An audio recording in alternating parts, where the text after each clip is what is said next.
सुबह से कोई काम मत करना, हम सब लोग यहाँ पे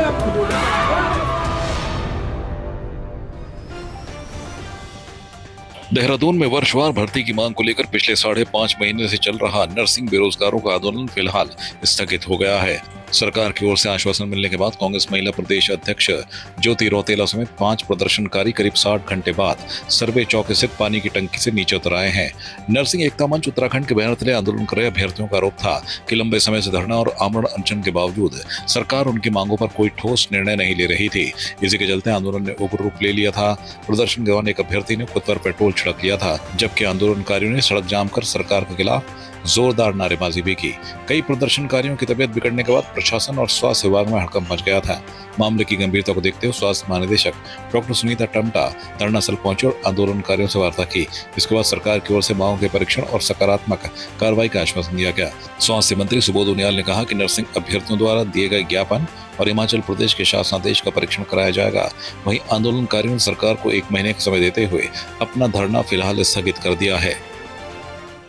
भेजा गया है सचिव सर को, और ये जो चिट्ठी माननीय सुबोध उनियाल सर के पास भी जो गई है, हमारी स्वास्थ्य मंत्री जी के पास भी गई है, और उसमें ये लिखा गया है, महोदय उपयुक्त विषय जो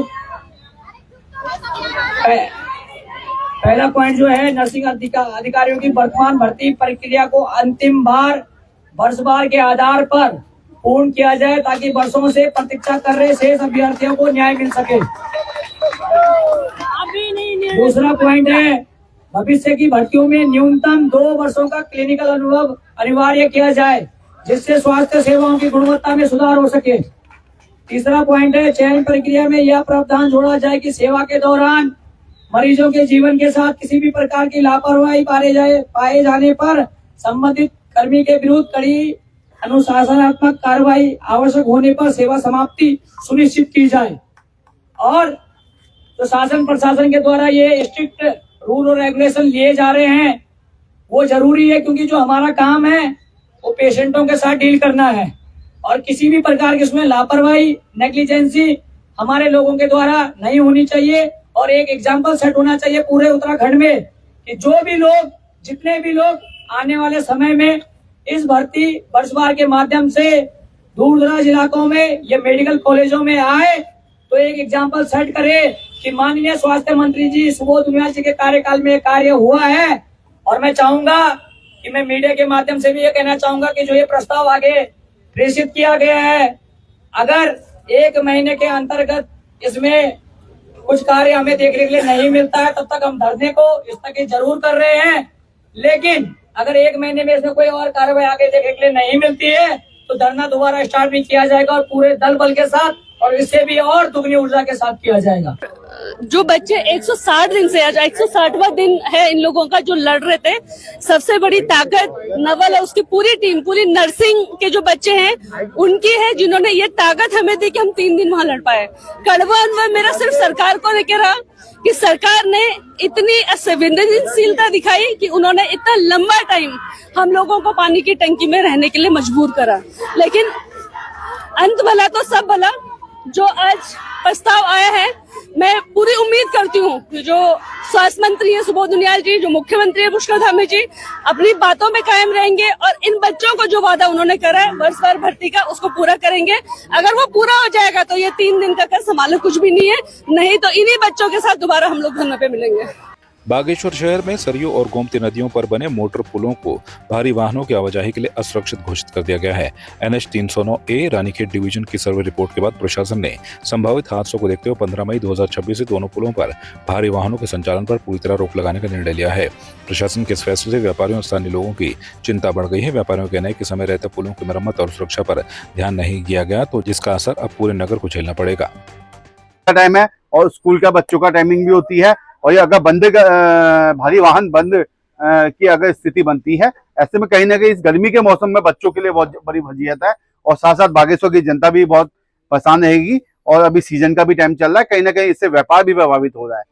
पौड़ी पहुंचे कैबिनेट मंत्री सतपाल महाराज ने विकास भवन सभागार में अधिकारियों के साथ विकास कार्यों को लेकर समीक्षा बैठक की। हालांकि बैठक उस समय विवादों में घिर गई जब कांग्रेस कार्यकर्ताओं ने सभागार के बाहर जमकर नारेबाजी और प्रदर्शन शुरू कर दिया। कांग्रेस नेताओं का आरोप है कि क्षेत्र में गुलदार के हमलों से लगातार लोगों की जान जा रही है, लेकिन इस गंभीर मुद्दे पर मंत्री की ओर से कोई ठोस बयान नहीं दिया गया। कांग्रेस कार्यकर्ताओं ने चर्चित पंकज प्रकरण पर भी मंत्री की चुप्पी को लेकर नाराजगी जताई। प्रदर्शन कर रहे नेताओं का कहना था कि बैठक से मीडिया को बाहर रखा गया, जबकि अंदर भाजपा कार्यकर्ताओं की मौजूदगी रही। उन्होंने कहा कि मीडिया को बाहर कर बंद कमरे में बैठक करना कई सवाल खड़े करता है। वहीं कैबिनेट मंत्री सतपाल महाराज ने कहा कि उन्हें इस बात की जानकारी नहीं है कि मीडिया को बाहर जाने के लिए किसने कहा। उन्होंने कांग्रेस के प्रदर्शन को दुर्भाग्यपूर्ण बताते हुए आरोप लगाया कि प्रदर्शन के दौरान सरकारी संपत्ति को नुकसान पहुंचाने की कोशिश की गई। जो पुलिस जो दोगला व्यवहार इस प्रदेश में कर रही है वो ना हो। कानून व्यवस्था एकदम ठप हो चुकी है। सतपुली की जो घटना है, एडिशनल एसपी उस दिन आए थे, उन्होंने कहा था कि जो पंकज जो सुसाइड केस है जिसने आत्महत्या कर ली थी, 3 दिन में उसका हम आपको पूरा रिपोर्ट दे देंगे और उसके जो व्यक्ति इसमें मतलब दोषी है उसके खिलाफ एफआईआर करेंगे। लेकिन अभी तक कुछ नहीं हुआ है, वो अभी तक घूम रहे हैं। बल्कि इन्होंने कहा था पुलिस वालों ने कि हमने लाइन हाजिर किया है, लेकिन अभी तक ऐसा कुछ नहीं है। पुलिस उसको बचाने में लगी है और हम ये मांग करते हैं कि उस पंकज जी के साथ साथ जो वहाँ थाना अध्यक्ष पंकज था उसके साथ साथ 2 लोग और थे, उनके खिलाफ भी एफआईआर होनी चाहिए। सर, जिस प्रकार से आज सतपाल महाराज जी का पौड़ी में दौरा था, तो पहले तो सबसे बड़ी कमी इनकी बताऊं कि लोकतंत्र का चौथा स्तंभ को जितनी बार भी इनकी बैठक होती है तो बाहर रखते हैं। ना आम जनता तक, ना मुख्य विपक्षी दल तक कोई खबर की बैठक में क्या चर्चा की पहुंचती है। और आज हमारा मुख्य विषय केवल ये था कि जो आप देखते हैं कि हमारे सतपुली में आत्महत्या का जिसे रूप दिया गया, जो सीधे मर्डर हुआ है, आज पोस्टमार्टम की पुष्टि हुई है और उस पंकज उस लड़के के सर पे चोट के निशान मिले हैं। तो किस प्रकार से भाजपा इस प्रदेश को, इस गढ़वाल को आपराधिक दृष्टि से बढ़ावा दे रही है। तो हमारा ये विरोध था, महाराज जी से शांतिपूर्वक ढंग से मिलने आए थे, लेकिन जब हमारा पूरा साथीगण मिलना है तो पुलिस प्रशासन द्वारा हमें मिलने से रोका गया। तो जब उनके द्वारा हमें रोका गया तो यहाँ पर आक्रोश बढ़ा और सतपाल महाराज और भाजपा सरकार के खिलाफ नारेबाजी की गई। उसके पश्चात महाराज जी ने हमसे मुलाकात की गई है और महाराज जी ने हमने 2 टूक उनसे शब्दों में कहा है कि पहले तो जो भी इसमें दोषी लोग हो उन पर कड़ी से कड़ी कार्रवाई हो और पौड़ी में जो महाराज जी का विभाग है पर्यटन की दृष्टि से पौड़ी इसको बढ़ावा दिया जाए।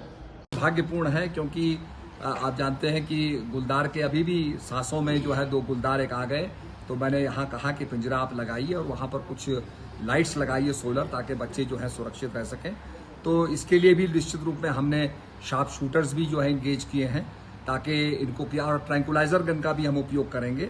तो निश्चित रूप में जो हर संभव सहायता होगी वो दी जाएगी। मुझे बड़ा दुख हुआ है और मैं बहुत ये दुखद है और ऐसी बात हमारे नहीं, हम तो प्रेस के बाद तो प्रेस का जो है उनको जवाब देते हैं और प्रेस कॉन्फ्रेंस करते हैं। तो ये कोई बीच में बोल जाता है तो हमारा उसमें कुछ नहीं। आपकी इस पर क्या राय है, हमें कमेंट कर जरूर बताएं।